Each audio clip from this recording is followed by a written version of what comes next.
අන්එම්ප්ලොයිමන්ට් rate එක ගත්තොත් දැන්ට තියෙන 4.2 සහ 4.5 අතර. පළවෙනි එක තමයි ඔයාගේ ටයිමින් එක. දෙවෙනි එක තමයි ඔයාගේ ලොකේෂන් එක. තුන්වෙනි එක තමයි ඔයාගේ රෙකග්නිෂන් එක.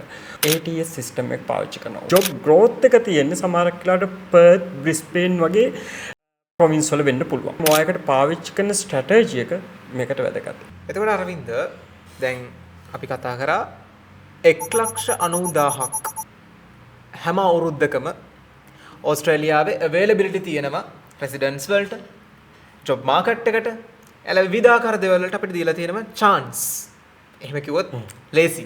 ඉතින් මේ 1,90,000ක් හැම අවුරුද්දෙම දුන්නාත් මම දන්න විදිහට අපි හැමදාම මගේ ආශ්‍රය කරන කට්ටිය ඕස්ට්‍රේලියාවේ ඉන්න අය කියනවා අපිට ජොබ් එකක් නැහැනේ. අපිට මේක මේ රටට යන්න අමාරුයිනේ. මොකද්ද මේක ටිකක් හරි කන්ට්‍රඩික්ටිං කතාවක්. මොකද්ද මේ? ඇත්තටම ඕක කන්ට්‍රඩික්ටිං කතාවකට වඩා ඕක මේ මං කියනවා මේ හරි මිස්අන්ඩර්ස්ටුඩ් වෙච්ච කතාවක් කියලා. ස්ටැට්ස් එක කතා කරනවා නම් 2024 2025 දී 4,67,000ක් මයිග්‍රන්ට්ස්ලා ඕස්ට්‍රේලියාවට ඇවිල්ලා තිනවා. එතකොට ඕස්ට්‍රේලියාවේ අන්එම්ප්ලොයිමන්ට් රේට් එක ගත්තොත් දැන්ට තියෙන 4.2 සහ 4.5 අතර. එතකොට ඇත්තටම ඕස්ට්‍රේලියාවේ ජොබ්ස් තියෙනවා.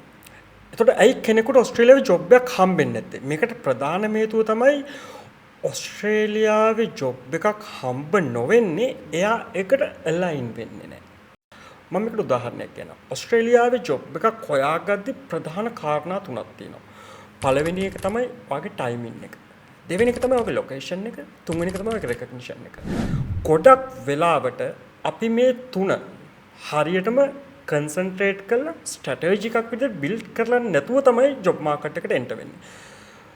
දෙවෙනි කාරණාව තමයි ඕස්ට්‍රේලියාවේ අපිට පේන්නේ නැති ඉන්විසිබල් ෆිල්ටර් එකක් තියෙනවා. ඒ කියන්නේ ගොඩක් ඕස්ට්‍රේලියාවේ ජොබ්ස් අපි ඇප්ලයි කරද්දි සහ ඕස්ට්‍රේලියන් රික්‍රූටර්ස්ලා ඕස්ට්‍රේලියන් ඕගනයිසේෂන් ජොබ් වලට කට්ටිය ගනිද්දි එයා ATS සිස්ටම් එක පාවිච්චි කරනවා. ඔයගොල්ලෝ අපි හැමෝම දන්නේ ඇප්ලිකේෂන් ට්‍රැකින් සිස්ටම් එක. එතකොට ඔයාගේ එක ෆෝමැට් එකක වැරද්දකින්, එක කීවර්ඩ් එකක වැරද්දකින්, එක ෆ්‍රේස් එකක වැරද්දකින් ඔයා කොච්චර ටැලන්ටඩ් වුණත්, ඔයාගේ එක්ස්පීරියන්ස් එක කොච්චර තිබ්බත් ඔයා මේ ජොබ් මාකට් එකට එන්ටර් වෙන්න තියෙන ෆස්ට් බැරියර් එකෙන්ම ඔයා හැලෙනවා. එතකොට ඔන්න ඔය කාරණා ටික හින්දා තමයි තවත් විශේෂ කාරණාවක් තියෙනවා. ගොඩක් කට්ටිය සිඩ්නි, මෙල්බර්න් වගේ පොපියුලර් ඩෙස්ටිනේෂන් වලට යනවා. නමුත් ඒගොල්ලන්ගේ ඇක්චුවල් ජොබ් growth එක තියෙන්නේ සමහරක් වෙලාවට පර්ත්, බ්‍රිස්බේන් වගේ ප්‍රොවින්ස් වල වෙන්න පුළුවන්.